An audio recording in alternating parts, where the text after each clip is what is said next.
السلام علیکم ورحمۃ اللہ وبرکاتہ۔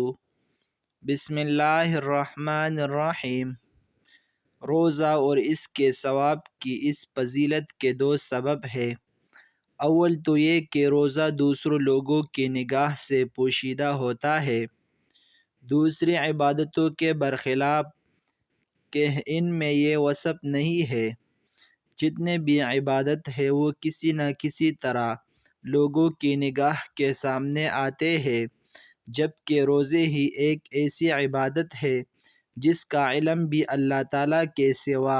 صرف روزہ دار ہی کو ہوتا ہے، لہٰذا روزہ صرف اللہ تعالیٰ ہی کے لیے ہوتا ہے کہ اس میں ریا اور نمائش کا کوئی دخل نہیں ہوتا۔ چنانچہ اللہ تعالیٰ نے اپنے ارشاد فَإِنَّ لِی کے ذریعے اسی طرف اشارہ فرمایا کہ روزہ خاص میرے ہی لیے ہے، کیونکہ روزہ تو صورتاً اپنے لیے وجود نہیں رکھتا، جبکہ دوسرے عبادتیں صورتاً اپنے لیے وجود رکھتے ہیں۔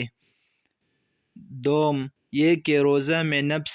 کش اور جسم و بدن کا ہلکان اور نقصان ہے، نیز روزے کی حالت میں انتہائی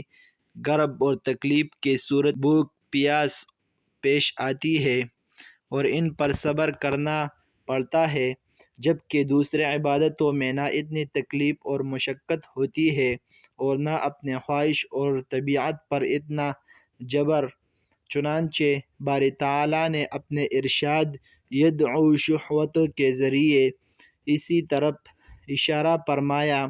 کہ روزہ دار اپنے خواہش کو چھوڑ دیتا ہے، یعنی روزے کی حالت میں جو چیز ممنوع ہے وہ ان سب سے کنارے کشی اختیار کر لیتا ہے۔ لفظ شہوت کے بعد لفظ طمعہ کا ذکر کیا تو تخصیص بات تعمیم کے طور پر ہے، یا پھر شہوتوں سے مراد تو جماع ہے اور طعام سے مراد جماع کے علاوہ دوسرے چیزیں مراد ہے جو روزے کو توڑنے والے ہوتے ہیں۔ افطار کے وقت روزہ دار کو ہوش دو وجہ سے ہو سکتے ہیں، یا تو اس لیے کہ وہی وہ وقت ہوتا ہے جبکہ روزہ دار اپنے آپ کو اللہ تعالیٰ رب العزت کے حکم اور اپنے ذمہ داری سے عہد برآ محسوس کرتا ہے، یا پھر یہ کہ وہ عبادت کی توفیق اور اس کی نورانیت کی وجہ سے اپنے آپ کو مطمئن اور مسرور محسوس کرتا ہے، جو ظاہر ہے کہ خوشی کا سبب اس کے علاوہ دنیاوی اور جسمانی طور پر بھی یوں خوشی محسوس ہوتی ہے کہ دن بھر کے بھوک اور پیاس کے بعد اسے کھانے پینے کو ملتا ہے۔ حدیث کے آخری جملے کے معنی یہ ہے کہ اگر کوئی شخص روزہ دار کو برا بھلا کہے یا اس سے لڑنے کا ارادہ کرے تو وہ اس شخص کو انتقامہ برا بھلا نہ کہے اور نہ اس سے لڑنے جھگڑنے پر آمادہ ہو جائے، بلکہ اس شخص سے یہ کہے کہ میں روزہ دار ہوں، اور یہ بات یا تو زبان سے کہے تاکہ دشمن اپنے ناپاک ارادوں سے باز رہے، کیونکہ جب روزہ دار اپنے مقابل سے یہ کہے گا کہ میں روزہ دار ہوں تو اس کا مطلب یہ ہوگا کہ میں چونکہ روزہ دار ہوں اس لیے میرے لیے تو یہ جائز نہیں کہ میں تم سے لڑ جھگڑوں، اور جب میں خود لڑنے جھگڑنے کے لیے تیار نہیں ہوں تو تمہارے لیے بھی یہ مناسب نہیں ہے کہ ایسی صورت میں تم مجھ سے لڑائی جھگڑے کا ارادہ کرو، کیونکہ یہ اصول و مروت کے خلاف ہے۔ ظاہر ہے کہ یہ انداز اور پرایا دشمن کو مجبور کرے گا کہ وہ اپنے غلط ارادوں سے باز رہے۔ یہ اس کے یہ معنی ہے کہ میں چونکہ روزہ دار ہوں اس لیے اس وقت تمہارے لیے زبانداری مناسب اور لائق نہیں، کیونکہ میں اللہ تعالیٰ کے ذمے اور اس کی حفاظت میں ہوں، یا پھر یہ کہ ایسے موقع پر روزہ دار اپنے دل میں یہ کہہ لے کہ میں روزہ دار ہوں، میرے لیے یہ بات مناسب نہیں ہے کہ میں روزے حالت میں کسی سے لڑائی جھگڑا کروں یا کسی کو اپنے زبان سے برا کہوں۔ لفظ الصوم کے سلسلے میں حضرت مولانا شاہ عبد العزیز دہلوی رحمۃ اللہ علیہ نے لکھا ہے کہ حدیث کے بعضی شارحین اس موقع پر کہتے ہیں کہ ہمیں یہ معلوم نہیں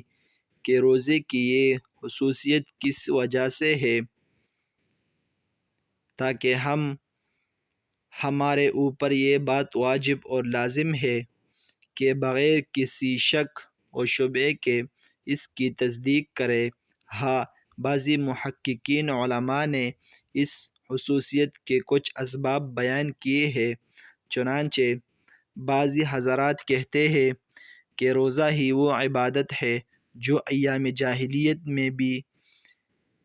اہل عرب کے یہاں صرف اللہ تعالیٰ کی ذات کے لیے محسوس تھے، یعنی جس طرح کفار و مشرکین سجدہ وغیرہ اللہ کے علاوہ دوسرے چیزوں کے لیے بھی کرتے تھے، اسی طرح وہ روزے میں بھی اللہ تعالیٰ کے علاوہ کسی کو شریک نہیں کرتے تھے، بلکہ روزہ صرف اللہ تعالیٰ ہی کے لیے رکھتے تھے۔ اسی طرح اس نکتے کے ذریعے بھی اس کی خصوصیت کی طرف اشارہ کیا جا سکتا ہے کہ در حقیقت جو شخص روزہ رکھتا ہے اور اسی طرح وہ محض اللہ تعالیٰ کے لیے خوشنودی اور رضائی کی خاطر اپنا کھانا پینا اور دوسری خواہشات کو چھوڑ دیتا ہے، تو وہ ایک طرح کے لطافت اور پاکیزگی حاصل کرتا ہے، اور گویا اس بارے میں باری تعالیٰ کے انصاف و خلق کے ساتھ مشابہت اختیار کرتا ہے، بئی طور کہ جس طرح اللہ رب العزت کھانے پینے سے منزہ اور پاک ہے، اسی طرح بھی دن میں اپنے آپ کو